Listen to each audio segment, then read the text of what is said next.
Okay, we are with Kyle Belcher, piano man, weatherman, musician extraordinaire. Thanks for being on, Kyle. Hey, I'm happy to be here. Okay, Kyle, let's see. Before we dive into your music, tell us a little bit about yourself. Well, born and raised in Orange, Texas. Been there. I still to this day say, for 27 years of my life, kind of off and on towards the end. I now live in Fort Wayne, Indiana. I have two daughters. They're 5 and 6, and they're getting ready to start the school year, and they're very excited about it. Went to LCM High School, graduated in 2013. Had two major interests. I've had, weather. A lot of people know me as weatherman, and then, of course, as we get further along talking about music, I've got a family full of musicians, and that's just kind of something that's been with me all my life. Yeah, we had talked once before about how you got introduced in music at an early age. Was it something that was kind of really expected that it would happen, or did you just kind of like stumble into it? No, I think it was pretty expected. I mean, my dad is a drummer. My pawpaw was a drummer.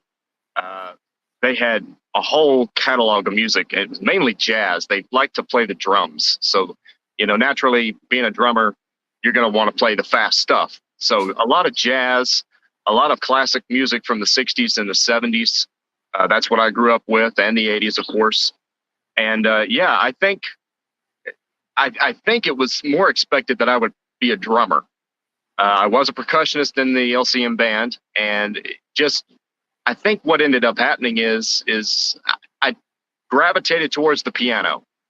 I was exposed to that at a very young age. I always had a keyboard, and playing by ear was something that came naturally to me. I remember sitting in my room one night, and I was listening to an Elvis Presley song, Always on My Mind, and I was playing it on the keyboard, and I just happened to start picking out the notes.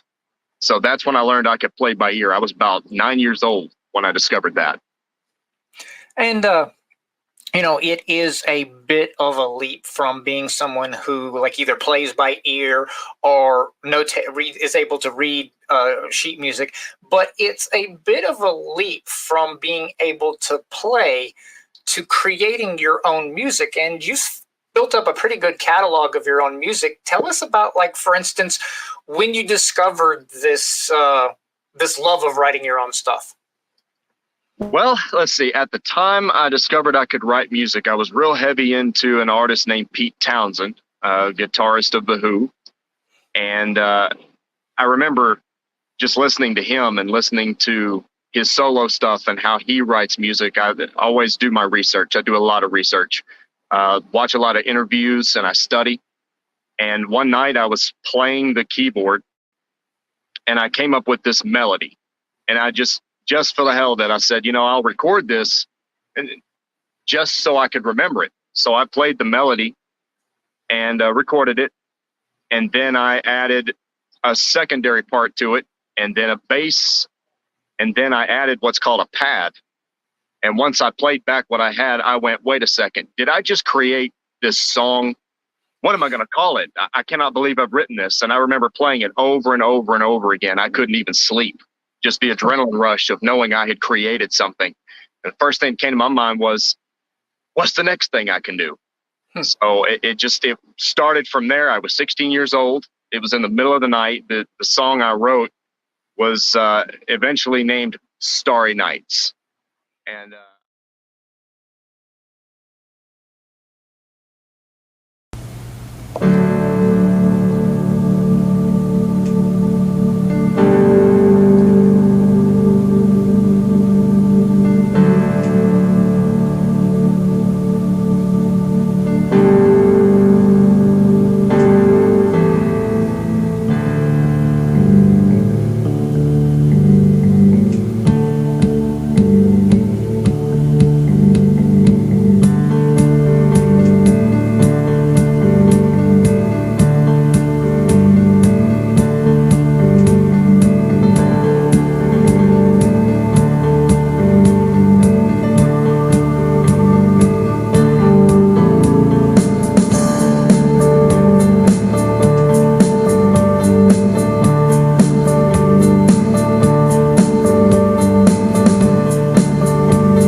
And I have mentioned that I'm not too much of a fan of the song, just simply because it's the first thing I ever wrote. I respect it in the sense that that was the song that let me know, hey, I could create.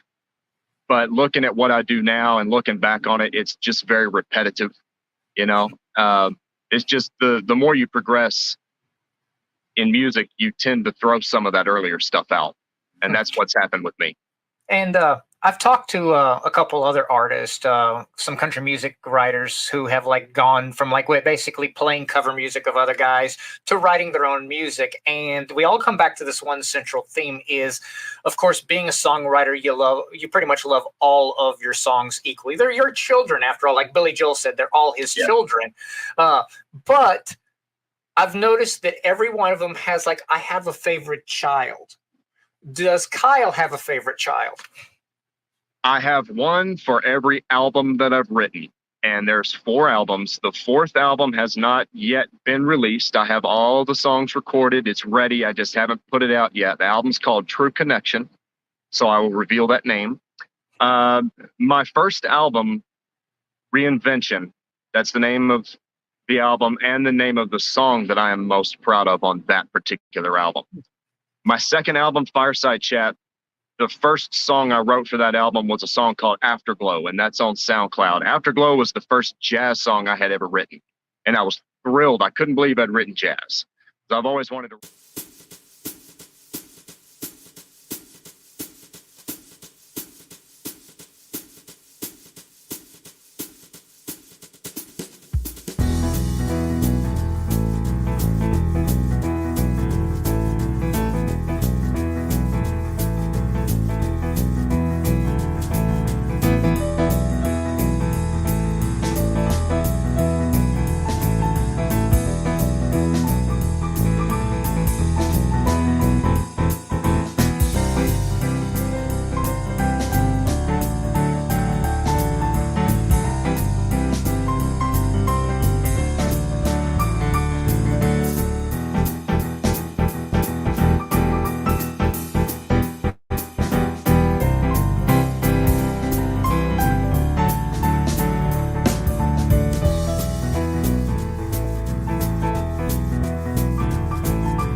Jazz. So I've always wanted to write something like that. So we'll go with Afterglow for album 2. Album 3, I'm going to say Luminescent. So the title track. And then for album 4 is a bit tough because the subject matter is so strong. Deals with a connection that you may have to a person or to music itself or to really anything. It's just about that strong connection you may have. I'll go with, there's 2 with that particular album. There's one called Moonflower and there's one called True Connection. And we'll go with those 2. And like you, I follow a lot of different genres. Like for instance, for like the more new wave stuff. I guess you could call him that. I'm a big fan of David Arkenstone. Of course, I'll always love Billy Joel and always will love Billy Joel. And of course, David Grohl with the Foo Fighters. Those would be like my top three favorite musicians. But one thing, I'd like you to talk us through the thought process, because I'm pretty sure that the thought process of writing a song is totally different than putting together an entire album. You see some that they just it looks like they got like 10 or 11 songs that they've come up with, and let's just toss this on an album. Then you see some like Arkenstone and others that they seem to almost have like a central theme, almost like they're trying to tell a story with an album. Right. That is true. I will say that each album that I have is different subject matter. So there is a story I'm telling with each album. It starts off, I'll write 2 or 3 songs, because that's usually all I can do is I write 2 or 3 and then block. There's nothing. I cannot come up with anything, no matter how hard I try. And I think this happens with a lot of artists. I know Billy Joel talked about it. He can write 2 or 3 and then he just bangs on the piano. There's just nothing going on. And that's very frustrating. But I can tell you, once I have those 3 songs that I've written and I can get a feel for them, and I sit there and I listen to it. And I change the color of the lights in the room to match whatever it is I'm feeling. And I just go, what do I think about when I listen to what I've written? What am I feeling? What is this about? And that's how I can go, okay, it's going to be this. I can't sit down and say, I'm going to write an album that's going to be this genre and it's going to have songs that sound like this. It's impossible, because it will take on a life of its own. So that every album that I have tells a different story. And I know that there have been a couple of times, I think during the pandemic, that you actually did some Facebook Lives about some of your music, because I watched one of them. Is it and I noticed you haven't done it in a while. Is it something you plan on getting back into doing? I would love to do that again. The last live show I did actually was in December of 21. Where I work now, Sweetwater Sound, we had a guy there that knew how to run sound, and he's actually a DJ. And he would do this live at lunch, where you'd have people come in and sing a few songs or play guitar or play piano, and I would go and play a 15-minute set of my songs, and then I'd walk off the stage. I say stage because there really was not a stage. But it was really fun to do, and I like to do live shows. I did one at Be Here Now in Muncie, Indiana, and I love live performances. Absolutely love it. Now, when you do your live performances, because like I said, is when I saw you, it was just you with your keyboard.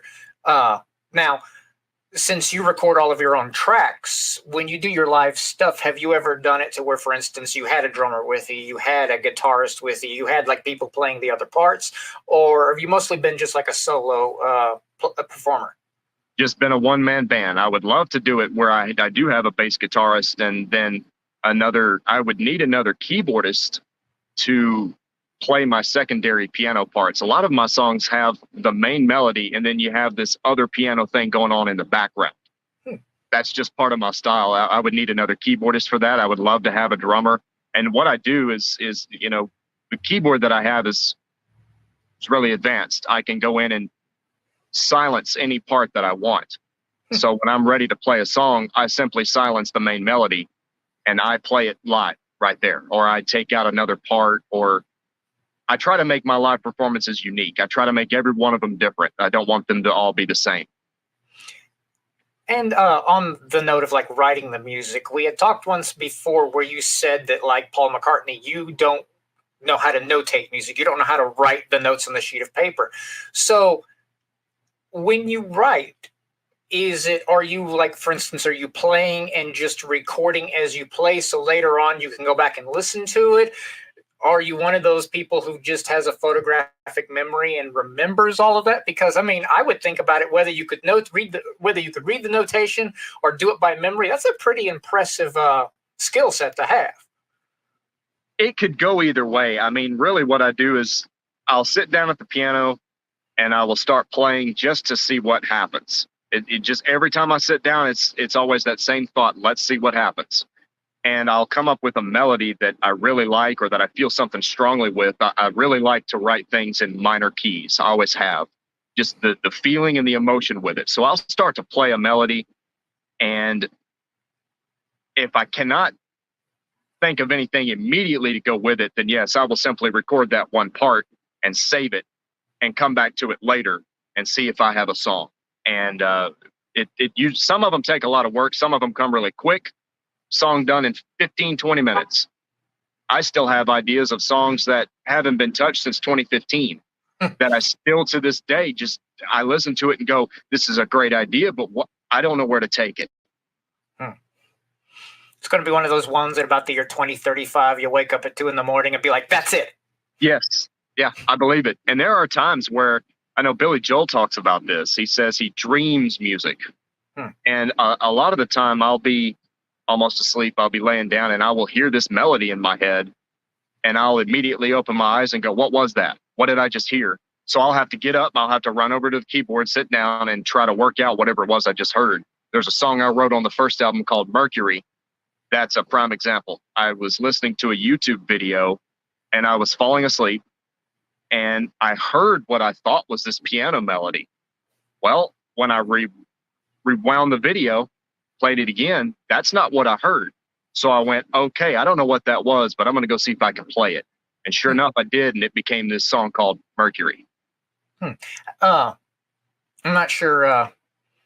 I've watched a lot of like Billy Joel's, like where he does the storytelling, where he explains how the songs came to be. And what you were just saying about how like you'll have like something come to you after a period of time. And I remember him telling the story about how Scenes from an Italian Restaurant was framed, how you had the Ballad of Brenda and Eddie, and then you had Italian Restaurant. And together they were two little good songs, but he just tossed them both together, kind of like the Beatles with Abbey Road with side B, where it's actually like 9 or 10 really good snippets of songs that they just put into a blender and like, And, yeah.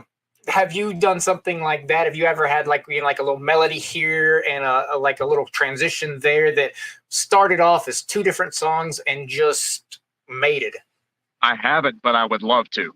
I would love to do that because, yeah, when Billy is on the Sirius XM channel, I listen to him nonstop. He's just such a huge inspiration to me. So when he talked about that, he had this Ballad of Brenda and Eddie, and then he had Things Are Okay in Oyster Bay, and then goes into this third part, and then you got this little Dixieland in there. I love it. I love it. I would love to do something like that. It's all about, I got to figure out how to string the songs together.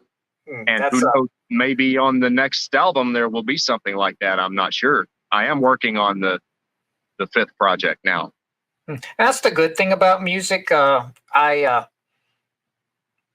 can like me, my talents lie more towards writing. So, I mean, I've actually written stuff that would probably make a good song one day, but and this is actually a question in it is like, have you ever written something like, for instance, I've got these that are out as poems, but I would love them as songs, but I don't know how they would appear as songs. But I'm afraid to get somebody to turn them into songs because I'm like, they might write the best song on the face of the melody to go along with this. It's the best thing on the face of the planet, but I'm absolutely going to hate it.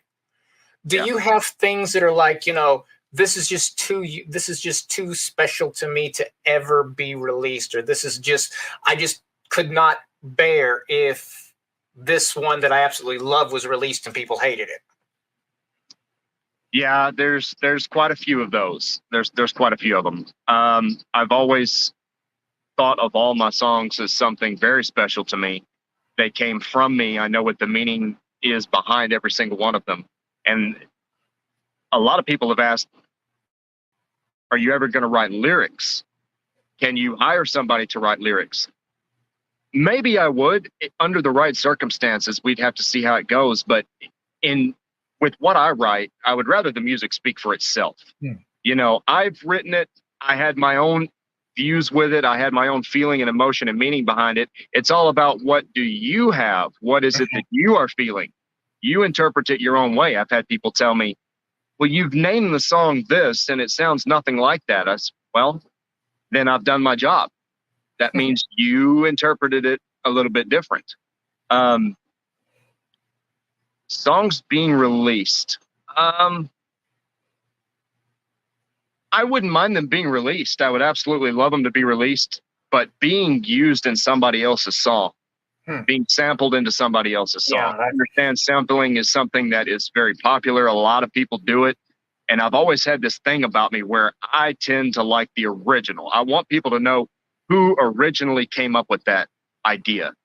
And if my song got out there and it was sampled by somebody else, well, I would want them to know that that's something I wrote, if that makes sense. actually, that makes perfect sense because I, for instance, like as someone who writes, it's you get the idea of fan fiction. Like, for instance, you've got these whole universes like Supernatural, Marvel Universe, Star Trek, where you have, like, for instance, the writers have created their particular universes, like in Star Wars. Then you have all of these third-party persons like you or me or someone else who's like, well, I would like to tell this story within that universe. And on one hand, it's the idea of, I just had this great story to write.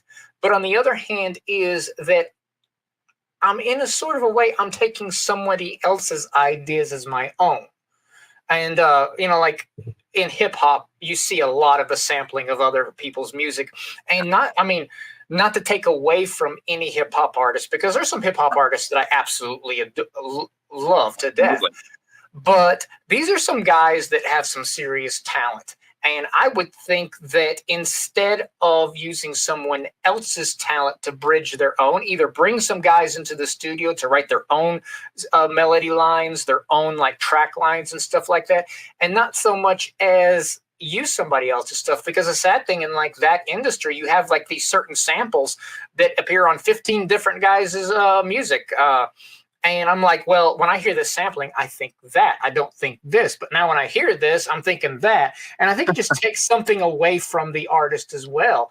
Right. And to me, it's almost like an intellectual dishonesty, is that because you very rarely get the sampled artist getting any credit for it. And that's, to me, a big no-no. And the sad thing is that the genre that you're in is one that's kind of ripe for sampling. Right.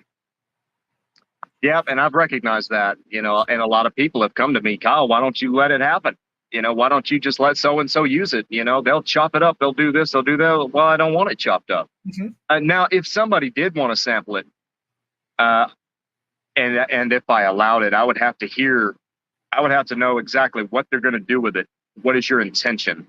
What's your song about? I'm not saying that the door is completely closed on it. It's just, it may take a little bit of convincing from me. And last question. Sure.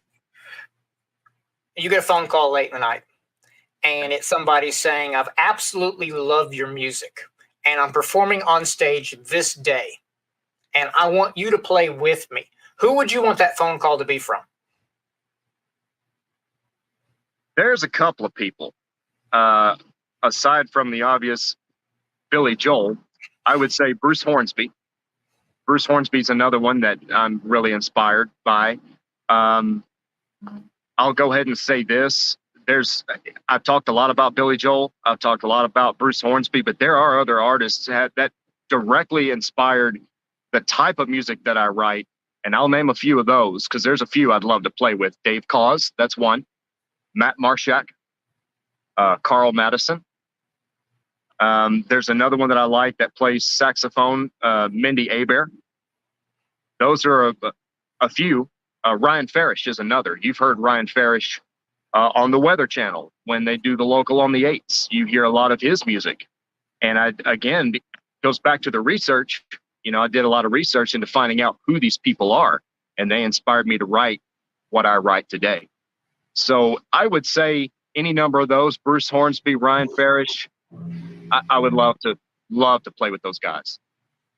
Okay, folks, and let's see, that's Kyle Belcher, who not only is providing some really great music, but is also providing our weather forecasts for My Orange, Texas now. So not only can you look forward to his music, you can check out our website and look at his weather predictions for the next day or so. Hopefully this particular summer you won't be predicting any hurricanes, but I know that you have very little control over that. Yeah. But thanks, Kyle, for being on the show, and we hope that when your next album drops that you'll come back on and talk about it. Absolutely. I would love to. Thank you for having me.